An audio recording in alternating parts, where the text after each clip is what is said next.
So here's the thing. You get to decide what you want to charge, and others get to decide what they're willing to pay. Let me break that down for you. So Creative Storehouse started around approximately 2 years ago, and that was during the pandemic. And if you already would know, the pandemic was such a difficult time for businesses. Surviving the pandemic was an accomplishment. That's all we were focusing on rather than even thriving. If you thrived, that was a bonus. Because of that, price tags were thrown around, right? Everybody was trying to get a job. Everybody was trying to land an income. And a lot of people weren't even wanting to spend. And that led a tug of war between prices. And here's the thing about charging. A lot of times we allow the market or even a client to determine how much our worth is or how much we should charge. In my opinion, you should base your price tag on the value that you provide and not the value that's perceived of you. You see, as a client, my job is to get as much as I can at the lowest cost possible.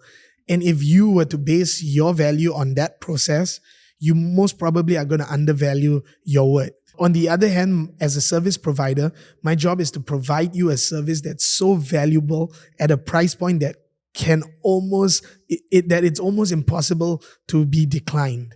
So with these two, you have the chicken or egg dilemma, right? You have which one comes first, what I'd like to charge or what you're willing to pay. Now, this has a lot to do with experience, because without experience, you're going to make the wrong decision. I'd like to suggest that you should charge based on the value that you provide first.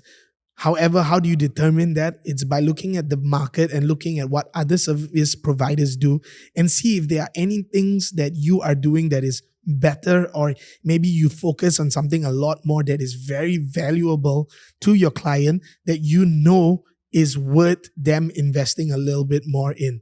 And if you see that, then you base your price on that and then see what your clients are willing to pay.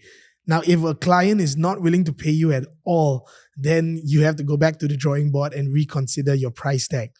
However, if you have gained clients and they are happy with your service, but you come across a client who says you're too expensive, do not lower your rate just based on that. First of all, you are not being fair to the clients that have paid you more for that same service. And on the other hand, just because you don't get that client doesn't mean you are a failure. If you land every client, something that I've been taught is that if you land every client that you pitch for, there's a problem with that. Because if nobody thinks that you are expensive, it means that you are charging way, way, way too low. So here's this. Understand the value that you are providing. And if you have clients who think you are worth that money, then service them the best way you can, and you'll see other clients come by who also agree. And once or in a while, when you have those clients that don't worry about them. Focus your attention on the ones who do.